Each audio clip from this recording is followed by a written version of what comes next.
Largest. Let's go. Energy. Energy. Energy. Let's go. Let's go. Let's go.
Tiwa Alhaji Al-Mustapha Balogun, the 60th celebrant birthday boy of today.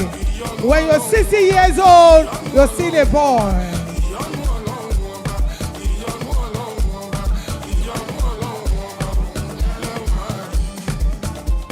Ẹ jẹ́ kí á dìde dúró kí á pọ́n Alhaji lé àti ìyàwó wọn àtàwọn ọmọ wọn.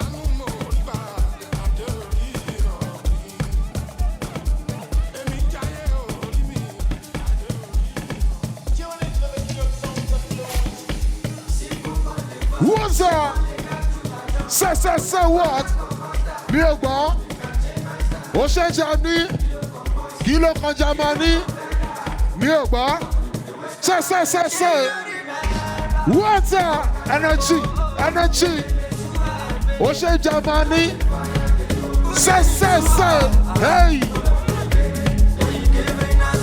Water, water. Oh, say. One is shower. Jamani. Jacobo.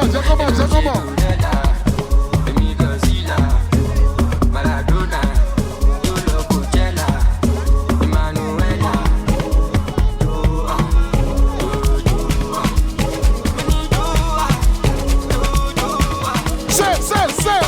Water. Energy. Say. Alaji. Mustapha. Water. Energy. Say. No one sleep alone. When I hold you tight. Let me hear you. But I pull my eye. Water. I'll be alright. Oh yeah, smile. Say, smile. My laptop. Oh my ghetto. Say. Oh my sheet on. Say them go feel it. Them go money. Water. Them go hold it. Say. Them go. Say. Water. Are you water? Them go hold it. Water. Ocean jazz. Ẹ̀yin náà máa mi lẹ́gbẹ́. Ẹ̀yin náà máa mi lẹ́gbẹ́. Say. Ẹ̀yin náà máa mi lẹ́gbẹ́.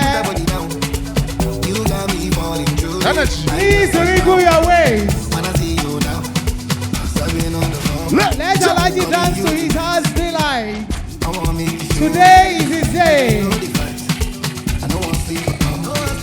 When I hold you tight, I pull my eyes. Legends. Give me the back. My laptop, oh my ghetto, oh my sheet on. Say them go feel it, them go run it down, them go hold it, them go. Say them go feel it, them go run it down, them go hold it, them go. Ẹjẹ́ ká máa bọ̀ wájú. Are you available? Say. Oṣù Jamani. Say. Who want pàpàtà sọ́ọ̀lì? I'm only human.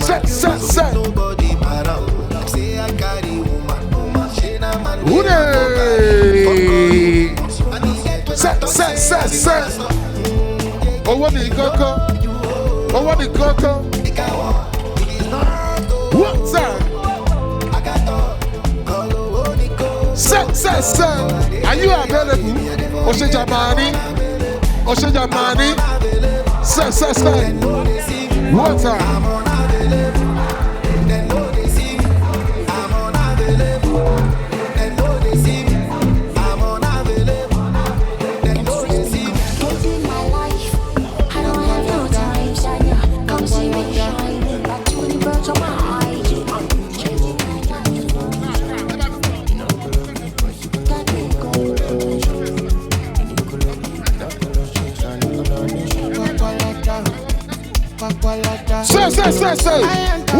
Say. Are you wada?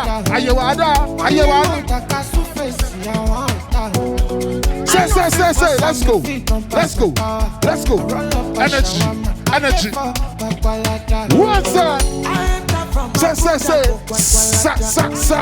Only water got to face the water. I know fit fast, I don't fit you pass my power. I roll up my shawarma, I dey for chocolate. Who's your guy? Oṣé Jamani. Oṣé Jamani. Oṣé Balogun. Say. Wàá gba ìlàjẹs. Everybody say Balogun. Wọ́n lè bá mi sọ́sẹ̀.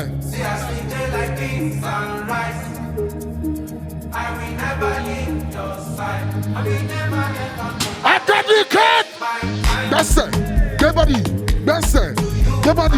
Gbẹ́sẹ̀. Ṣáàjẹ́. Say. Water. Let's go. As I never see you online, if they worry me and they give me consign, yeah. I've been ringing on your cellular, where you at? Nobody know if you settle down, yeah. I'm hoping you okay, we got to party tonight. Many just stay for mine, yeah. Me and you feel like they're not my guy. You can't see my guy. Water. Say. One time. Everybody for you. Say. I did your shake below. What is someone tell Bello, deliver like I get bello. Them say I did go sell. Them say I did go sell. Say, let's go. One time. Energy. Say. One time. Let's go. Say. You know I see sappy girl they do.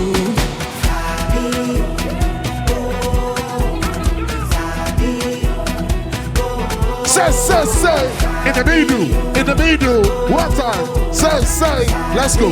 Energy. Say. Who they? Say. Largest. Baby baby. Largest. Baby baby. Largest. Baby baby. Largest. Baby baby. Say. What's up? Say. Who they? Say. You know go fit in my shoes. High fashion Jimmy shoes. Wanna see something now? What's up? Energy. Say. What's up? Say. Energy. Ayewada. Say. What's up? Enjoy moment. Say. What's up? Who they? Largest. Baby baby. Largest. Baby baby. Largest. Baby baby. Say. Elajoko.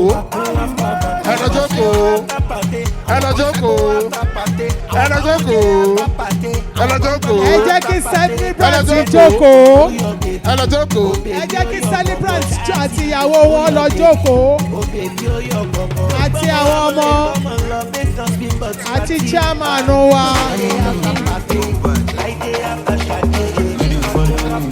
Mi ò gbọ́. Say. Àbí tó bá fún sí ọ̀gbẹ́. Ṣáwọ́ ti gbéra, aṣọ ti gbéra.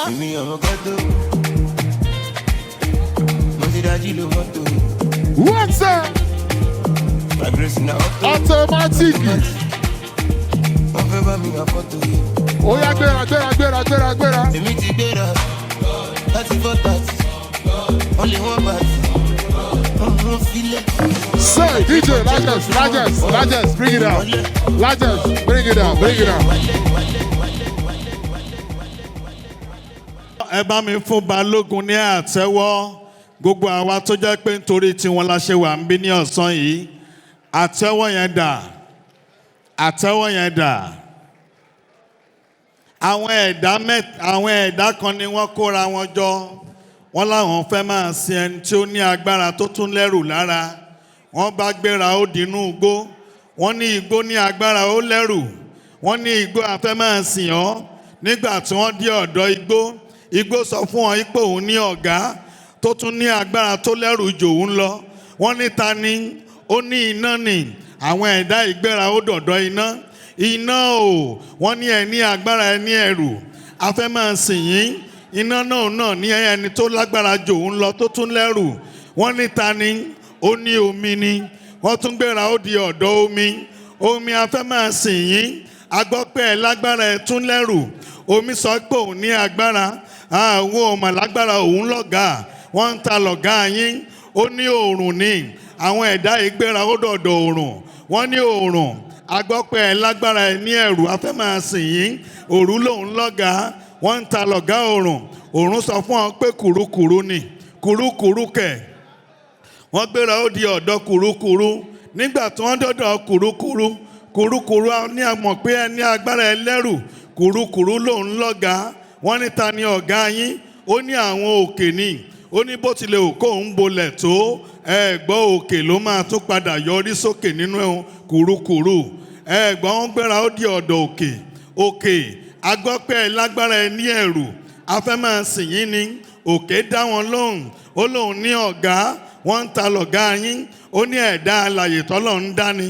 Ẹ̀dá alàyè tọ́lọ̀ ń dá. Òun ní ọ̀gá. Ẹni òun gbéra ó dọ̀dọ̀ ẹ̀dá alàyè. Ẹ̀dá alàyè agbọ́pẹ́ lágbára ẹ fẹ́ máa sìn yín. Ẹ̀dá alàyè dáhùn. Wọ́n láwọn ní ọ̀gá. Wọ́n ń ta lọ̀gá wọn. Ó ní ọba tó dá ayé. Ọba tó dá ọ̀run. Ọba tó dá òkè. Ọba tó dá ilẹ̀. Ọba tó dá ohun gbogbo. Onílànà ọ̀la ńlá. Ọba tó lè pa. ọba tó lè jí àkìkìdá ọlá olókìkí òde ọ̀run. Ìjẹ́ tó bá jẹ́ pé Ọlọ́run ni ọ̀gá ìwọ náà. Can you please wave your hand to Almighty God? Bá mi juwọ́ yẹn sókè sí Ọlọ́run. Bá mi mì í sọ́tún, mì í sósì. Wá bá mi ṣe nǹkan kan fún ọba tó dáwọ́ sí títí dòní tó tún dá ọ lọ́jọ́ òbí sí. Bá mi fún Ọlọ́run ní àtẹ́wọ́ tó ní agbára gidi kan. Can you please a round of applause for King of Kings, the Lord of Lords? Ẹ káàbọ̀ lẹ́ẹ̀kan sí.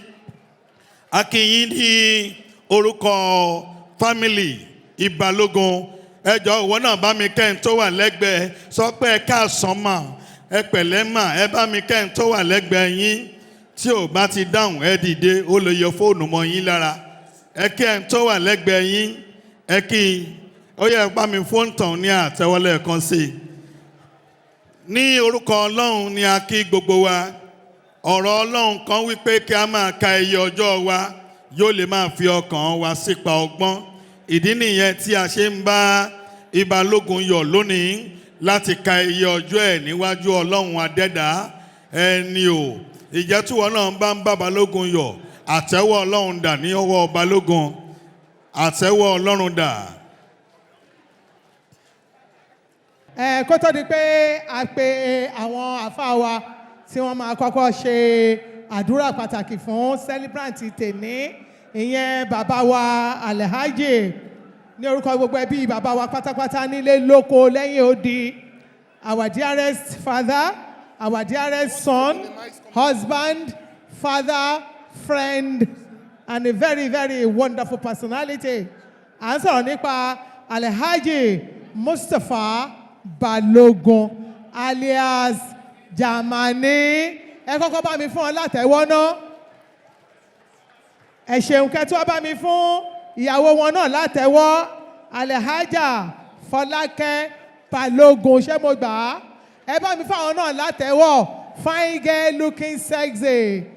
Ojú òní tì. Ẹ fáwọn náà látẹ̀wọ́. Ẹ fáwọn náà látẹ̀wọ́. Ẹ ṣeun. Bẹ́ẹ̀ ni mo kí gbogbo ẹ̀yin tẹ́ wá láti gbogbo Kwara, mo kí yín o. Ẹ̀yin Kwara, mo kí yín o. Kò tí ẹ̀ sáwọn Kwara kankan ń bì báyàwó mi, Èkó nìkan la wà ń bí. Kò sí Kwara kankan ń bì. Ó dá gbogbo ẹ̀yin èsì ẹ̀, mo kí yín o. Gbogbo ẹ̀yin Òró, mo kí yín o. Mo kí gbogbo ẹ̀yin Ìlúdùn náà o. Mo kí gbogbo ẹ̀yin Ọ̀fà náà o. Bẹ́ẹ̀ ni, torí wọ́n ní gbogbo wọn ní celebrant àwọn ọlọ́fà mọ́jọ níyín. Ọmọ Abíṣu Jókòó. Bẹ́ẹ̀ ni MC, ó yẹ kó ti mọ̀ pé ọmọ ọlọ́fà mọ́jọ ibikíbi tí wọ́n bá ti máa ń dé, ibikíbi tí wọ́n bá dàgbà dé, ibikíbi tí wọ́n bá ṣiṣẹ́ ajẹ́rẹ́ àṣeyẹ ni wọ́n máa ń ṣe. Gbogbo ẹ̀yin ọmọ Ọ̀fà ẹ pàtẹ́wọ́ fúnra yín. Ẹ̀yin ọmọ ọlọ́fà mọ́jọ, ọmọ Abíṣu Jókòó, bàbá mi ìjàkadì jágádìgì lóru Ọ̀fà. Ẹ̀yin lọmọ búre ọmọ láàárẹ̀ ìkan ò gbọ́dọ̀ jùkàn nílé ọlọ́fà mọ́jọ. Torí tí kan bá jùkàn nílé ọlọ́fà mọ́jọ, ọba ní kó wọn róró. Ìwọ Ọ̀fà, èmi Ọ̀fà, àjọfà nínú àwọn Ọ̀fà. Ọ̀fà ọmọọ̀ká ẹrú ẹ̀ ló mọ̀ọ́ká. Ọlálọ́mí ni wọ́n ọmọ Abíṣu jára gbada. Ọjọ́ tí bàbá náà bàbá yín jà lọ́fà níjọ́sí, mo kápó, mo kádà, mo gbé ìbọn AK-47. Ìran bàbá náà bàbá yín lèmi ò kì í ṣoníjà tòun. Mo ní ta wá lóníjà tiẹ̀. Ó lèmi lọ́mọ ọ̀pàpà kókó. Abálọ́fìdìmú bàbá ńlá wa ló parí kése ìjàkadì lọ́wọ́ Ọ̀fà. Ẹ̀yin ilẹ̀ lànà mọ́ ní ẹrú ọlọ́fà. Ibi tó bá wùn yín ní kẹ̀jẹ̀ yan dé. Ẹ máa jẹ́ ní ìṣó ẹnu yín o. Ọmọ ọlọ́fà o, ọmọ ọlọ́fà o. Ìyẹ̀rú, ìyẹ̀rú o, ọmọ ọlọ́fà o. Ẹ bá mi pàtẹ́wọ́ fún gbogbo wọn pátá. Yes, the evening proceeds. أعوذ بالله من الشيطان الرجيم. بسم الله الرحمن الرحيم. اللهم صل على سيدنا محمد عبدك ونبيك ورسولك النبي الأمي وعلى آله وأصحابه ونحن تابعوا بالإيمان إلى يوم الدين آمين. ربي ارحمهما كما ربياني صغيرا آمين. adúpẹ́ fún Ọlọ́run ọba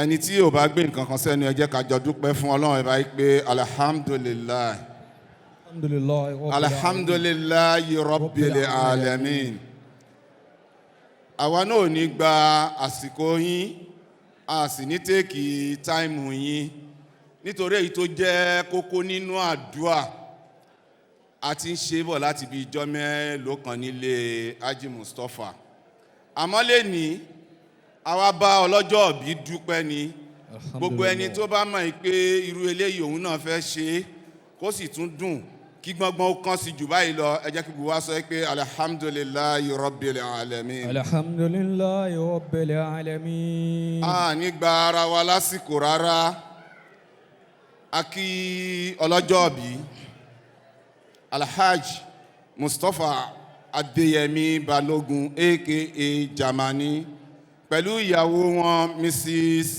Fọlákẹ́ Ọ̀ṣọ́ Balogun àti àwọn ọmọ wọn Samira and pẹ̀lú ọkọ ẹ̀ Ọlọ́run ò máṣá bá wa ṣe dáadáa fún yín. Àmín. Ẹ ti ṣe 60 ọlọ́mọṣá jẹ́ ṣe 70 kẹ́ ṣe 80 kẹ́ ṣe 90 kẹ́ ṣe 100 ọlọ́mọṣá bá wa ṣe bẹ́ẹ̀ fún yín. Àmín. A kí gbogbo ẹ̀yin Nasidis lápapọ̀ gbogbo ẹ̀yin ọ̀rẹ́ celebrant ọlọ́mọṣá bá wa dúró tì yín. Àmín. Khasatan mo kí olórí fabrics ẹ̀yin ni ẹ̀bù sí wa lọ́rùn lẹ́ni iléeṣẹ́ yín ò ní jóná o. Àmín. ẹnìkọ̀ọ̀kan wa tá a wá sí ibà ìláyọ̀ ayọ̀ta débí náà la máa padà sílé wa.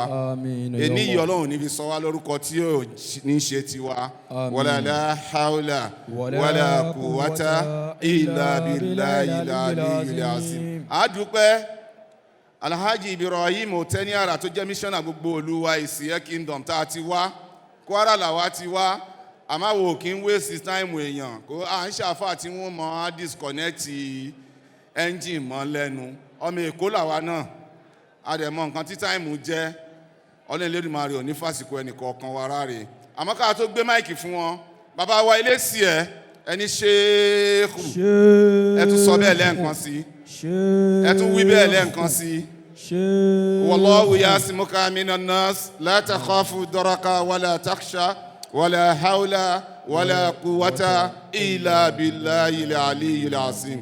bàbá wa elésì ẹ ọ̀fẹ́sì ẹ Kingdom bá wà lórí ìjókòó lẹ́nì àmọ́ nítorí nǹkan tí ó ṣẹlẹ̀ àti ìdíwọ́ kọ̀ọ̀kan ni wọ́n wá ní ká kí celebrant wọ́n ní ká kí yín gan wípé ẹ̀mí yín á ṣe ọ̀pọ̀lọpọ̀ ọdún láyé. Àmín. ẹ ti ń ṣe bẹbẹ láti jẹ ẹ̀ta kó tó dànà ẹ tún ṣe lánàá títí dòní títí tí ó fi wá dọ̀la bẹbẹ òní tán lọ́rọ̀ yìí wọlá nàbí wa Muhammad. wọ́n ní ká kí Mrs. Fọlákẹ́ wípé má ṣe fi rán mi ní òyìnbó tí wọ́n sọ ni wọ́n ní behind every successful man there must be a reasonable, tangible and reliable woman. That's what she is. Gẹ́gẹ́ bí wọ́n ṣe fi rán wa nìyẹn ọlọ́mọṣà jẹ́ àárín yín pẹ́. Àmín. Bàbá níbi ká kí gbogbo ọmọ èsì ẹ in diaspora wípé ẹ kú náwó Operation Light Up èsì ẹ tẹ́ ẹ ṣẹ̀ṣẹ̀ ṣe gbogbo ẹnì kọ̀ọ̀kan yín tẹ́ ẹ dá sí Ọlọ́run ní pé bàbá ní pé ibi tẹ́ ẹ ti mú Ọlọ́run ò ní jẹ́ kó dín Ọlọ́run mọ̀ ṣàlékún sí fún yín ni ẹnì kọ̀ọ̀kan wa tá a wá sí ìbàyọ̀ tá a dé ìbàyọ̀ náà la máa padà sílé wa subhana rabbika rabbil izzati amma yasifun wassalamun ala al-mursalin walhamdulillahi rabbil alamin. Over to you, missioner. أعوذ بالله من الشيطان الرجيم بسم الله الرحمن الرحيم. láàrin ìṣẹ́jú márùn tó kù Alhaji wa Mustapha ẹ dákun ẹ má bínú Alhaji ní àsìkò tí a wà yìí nsìn ó kù ìṣẹ́jú márùn tó wá kù mo fẹ́ kẹ́ fi yá Ọlọ́run kẹ́ fi yá Ànábì wa Muhammad sallallahu alayhi wa sallam. lóòótọ́ ni pé a ti ń ṣàdúrà bọ̀ tipẹ́ ìyẹn lè mọ ti jókòó fún ọ̀kẹ́ àìmọye ọdún ẹyọ kan náà lọ́lọ́run bó gbà àmọ́ yìí tó yẹ pọ́lọ́run bó gbà ní Ọlọ́run kó bá gba gbogbo ẹ̀ lọ́wọ́ yín. Àmín. 60 years wàláhì kì í ṣe kéré mi ọjọ́ kò dẹ̀ kì í ṣe kéré mi ọdún. Alhamdulillah. ọba tó wá ṣọ́ yín di àsìkò yìí tó tún ṣọ́ yín di ọdún yìí ẹ dákun ẹ ní alhamdulilayi. Alhamdulillahi rabbil alamin. bá gbé máìkì lọ sọ́dọ̀ wọn gbé máìkì lọ sọ́dọ̀ wọn kọ́ fẹnu ara wọn sọ pé alhamdulilayi Alhamdulillah. ẹ tún sọ lẹ́ẹ̀kan sí. Alhamdulillah. ẹ dákun ẹ tún sọ lẹ́ẹ̀kan sí. Alhamdulillah Rabbil Alamin. A bá yín dúpẹ́ fún Ọlọ́run. Ọlọ́run ọba tó ní kí ẹ di 60 years ní ayé orí ọ̀fẹ́ ni. Alhamdulillah. Àwọn tẹ́ ẹ jíjọ ṣe kékeré tó yẹ pé wọ́n dúró gbọ́ súná ọdún kan ló ṣe láyé ó wà nínú àwọn tó yẹ pé ẹjọ́ jẹ́gbẹ́. Allah. Ẹlòmíì ń bẹ tó yẹ pé 10 years ló ṣe láyé. Allah. Ẹlòmíì ń bẹ tó yẹ pé 20 years ni ẹ ń gbọ́ pé lágbájá ti kó láyé. Ẹ wá di 60 years láyé a bá yín dúpẹ́ fún Ọlọ́run. Alhamdulillahi Rabbil Alamin. Ẹ dákun gbogbo àwa tí a bá ti torí wọn débí báyìí Ọlọ́run kó ṣàánú ẹnì kọ̀ọ̀kan wa. Amina. Àwọn Yorùbá máa ní àtibó ní dùnú dúpẹ́ àtibó ní dùnú yọ aláwòrán jáwa náà ó fèrè gbárí. A ṣe iná àtẹ́ná mẹ́ta fún Alhaji wa Mustapha nsìn. Iná àtẹ́ná mẹ́ta tí a fẹ́ ṣe gbogbo àwọn tá a bá nífẹ̀ẹ́ wọn tá a wà ń bí báyìí torí titọ́ lọ́hùn tá a bá rí i pé àmọ́ ká ẹ mọ̀jà abéyàn kankan sọ̀rọ̀ ẹ ṣáà mọ̀ ṣe àmì. Iná àtẹ́ná yẹn àwa tá a bá wà lórí ìdúró ẹ ṣàánú Alhaji wa Mustapha Ọlọ́run fi ṣàánú ànábì wa Muhammad ni. Sallallahu alayhi wa sallam. Àwa tá a bá wà lórí ìdúró ẹ jọ̀ọ́ ẹ wábi jókòó sí. Àwa tá a bá ń báyàn sọ̀rọ̀ lọ́wọ́ àlàáfẹ́ ka Yasin àlàáfẹ́ ka odidi Al-Qur'ani. Iná àtẹ́ná mẹ́ta la fẹ́ ka ẹ fi yá wọn torí Ọlọ́run. Bismillahirrahmanirrahim. Inna atoyina kalkausara fasolli li rabbika wanhar. Inna shani'aka huwal abtar. Bismillahirrahmanirrahim. Inna atoyina kalkausar fasolli li rabbika wanhar. Inna shani'aka huwal abtar. Bismillahirrahmanirrahim. Inna a'tainaka al-kawthar fasalli li rabbika wanhar. Inna shani'aka huwal abtar. Wala hawla wala quwwata illa billahi al-aliyyil azim. Alhaji wa Mustapha kí lẹ fẹ́ fi dúpẹ́ f'Ọlọ́run ní èní pé ìwọ Ọlọ́run mo dúpẹ́ fún ẹ a fẹ́ gba 1 million naira. Alhamdulillah. Níjókòó wa yìí. Alhamdulillah. Gbogbo àwọn tí wọ́n bá nífẹ̀ẹ́ yín àwọn náà ni wọ́n máa bá yín dá sí. Eléyìí ò kí n ṣe pé a fẹ́ gba 500,000 naira 1 million ni mo pè é. Èèyàn tó bá kọjá nǹkan èèyàn tá a bá mọ̀ pé bóyá tó nǹkan ni nǹkan náà lèèyàn fi ń porí ẹ̀ ìwọ́dà bọ́ síbí báyìí.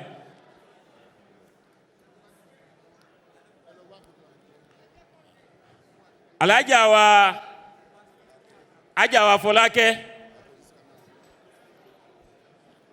Fọlákẹ́ a fẹ́ gba 1 million naira fún ọkọ yín pọ́lọ́wọ́n bá ní wọ́n di 60 years láyé. Alhamdulillah. Nínú ẹ̀ wọ́n láwọn kọ́kọ́ fún wa ní pẹ̀lú ìtú wọn kó dání yẹn tí wọ́n kó fún àfà Alhaji wa Mustapha wọ́n láwọn kọ́kọ́ gbé 100,000 lẹ̀. Ipe àwọn fi dúpẹ́ f'Ọlọ́run àbí Haji Mustapha mo ní 100,000 naira pé ẹ̀kọ́ fi dúpẹ́ f'Ọlọ́run ipe wọ Ọlọ́run ọba ò ṣe ẹjá kan ẹjá bá wọn gbé Ọlọ́run ọba tóbi. Alhamdulillah. Àwa nídìí èèyàn mẹ́ta nínú àwọn tó yẹ pé wọ́n jẹ́ èèyàn àwọn èèyàn Alhaji wa Mustapha Haji wa Mustapha bọ̀dá ẹ dárúkọ èèyàn kan èèyàn méjì èèyàn mẹ́ta a fẹ́ kí anybody dìde. Gáàdì wa tó yẹ pa àwà yìí kì í ṣe gáàdì pé bóyá tó mọ́ wá rárá. Àfà àti advance ju pé òun gbé 1,000 naira síwájú èmi 2,000 naira kí ni kí n fi ṣe. Mi ì lè dárúkọ èèyàn mẹ́ta. Ẹ ní dárúkọ èèyàn mẹ́ta ẹ dárúkọ èèyàn mẹ́wàá. Gbogbo ẹ tó bá ti nífẹ̀ẹ́ mi. Na ẹ sọ sókè ẹ jẹ́ kí wọ́n gbọ́. Gbogbo ẹ tó bá ti nífẹ̀ẹ́ mi kó dá sí. Wọ́n ní gbogbo ẹni tó bá nífẹ̀ẹ́ àwọn wọ́n ní gbogbo èèyàn tó bá nífẹ̀ẹ́ àwọn pátá òun náà ni kó bá wọn dá sí. Àwọn dẹ̀ ti ṣe kí ni àwọn ti gbé 100,000 àwọn ti gbé lẹ̀ ipe wọ Ọlọ́run ọba mo fi dúpẹ́ f'Ọlọ́run. Alhamdulillah. Ipe wọ Ọlọ́run ọba mo fi dúpẹ́ f'Ọlọ́run. Gbogbo ẹni tó bá fẹ́ bá Alhaji wa Mustapha dúpẹ́ gbogbo àwa tá a bá fẹ́ bá wọn dúpẹ́ àyè sílẹ̀ báyìí bismillah. wọ́n ní gbogbo èèyàn tó bá fẹ́ bá wọn dúpẹ́ ibi bá ti fẹ́ gbé gbogbo àwa tá a bá fẹ́ bá wọn dúpẹ́ torí ti tọ́ lọ́hùn ipe ajiwa Mustapha Germany a bá wọn dúpẹ́ fún Ọlọ́hun a bá wọn dúpẹ́ fún Ọlọ́hun bàbá wa Balogun ìlú Èsìẹ́ Alhaji wa Mikael Adéyẹmí Balogun alhamdulillah brother wa Jamiu nam àwọn náà ní pé àwọn bá Alhaji wa Mustapha pa wọn dúpẹ́ fún Ọlọ́hun mo kàn fẹ́yàn kan kó kàn gbé 500,000 lẹ̀ á ṣe nam alhamdulillah Alhaji wa tí wọ́n wá yìí náà wọ́n láwọn bá wọn dúpẹ́ fún Ọlọ́hun wọ́n láwọn bá wọn dúpẹ́ fún Ọlọ́hun àwọn bá wọn dúpẹ́ fún Ọlọ́hun Allahu Akbar Allahu Akbar ó ní nǹkan gangan àwọn ni wọ́n wá yìí gbogbo ohun tí ń jẹ́ sàlẹ̀ Ọ̀fà pátá lésì ẹ̀ alhamdulillah gbogbo ohun tí ń jẹ́ sàlẹ̀ Ọ̀fà gbogbo nǹkan tí ń jẹ́ sàlẹ̀ Ọ̀fà ẹ jọ̀ọ́ Mr. Murtado mi ti gba 50,000 naira imam mi ò tí gba alhamdulillah àwọn Alhaji wa tí wọ́n wá wọ́n náà bá Alhaji wa Mustapha àwọn bá wọn dúpẹ́ fún Ọlọ́hun alhamdulillah onda wọ́n ní ó gbà engineer Hayatuddin Alhaji wa Balogun Allahu Akbar era Allahu Akbar Allahu Akbar olóbì gbogbo àwọn tí wọ́n jẹ́ party to the call Alhaji wa Mustapha àwọn náà rí Allahu Akbar gbogbo àwa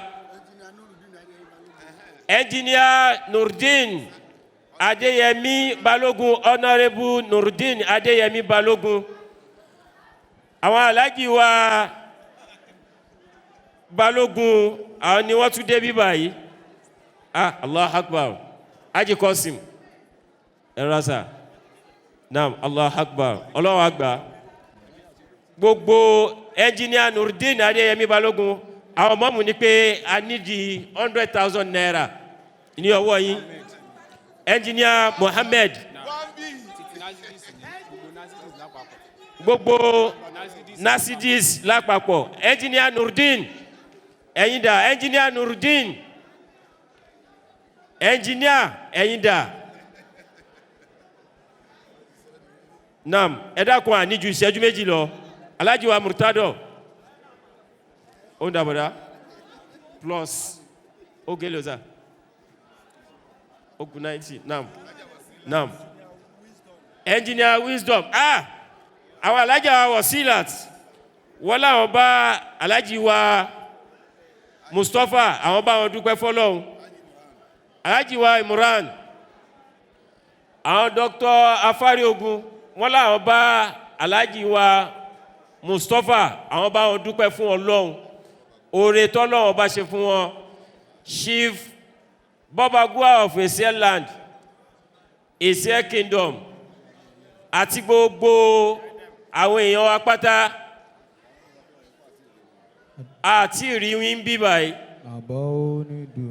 Chief Bobagua of Èsìẹ́ kingdom àwọn bọ̀dá wa ayélàgbé wọ́n ní kí ẹ wá bá àwọn Alhaji wa Mustapha kí ẹ wá bá wọn dúpẹ́ fún Ọlọ́hun oore tọ́lọ́hun bá ṣe fún wọn yìí Allahu Akbar Honorable Kẹ́hìndé Fátókí Ọlọ́hun àgbàmà eléyìí tá a ti ṣe kò ní bàjẹ́ ẹlòmíì ti kọjẹ́ 60 years táwọn wí yìí táwọn dé yìí àwọn màmá mi ti kọjẹ́ bàbá mi ti kọjẹ́ ẹlòmíì ò sì tí ì débẹ̀ ó yìn bí Ọlọ́hun ọba ni pé kò ń di 60 years Allahu Akbar ẹ̀rọ̀mà màmá wa ìyá owó labí láti Germany nam láti Germany Allahu Akbar láti Germany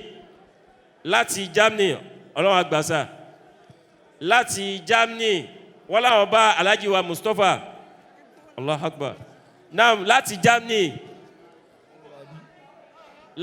Germany wọ́n láwọn bá Alhaji wa Mustapha Jamani àwọn bá wọn dúpẹ́ fọ́lọ́run àwọn bá wọn dúpẹ́ fọ́lọ́run Chief Bobagua of Ise Kingdom Nam Honorable Kehinde Fatoki Allah Akbar Erasa Nam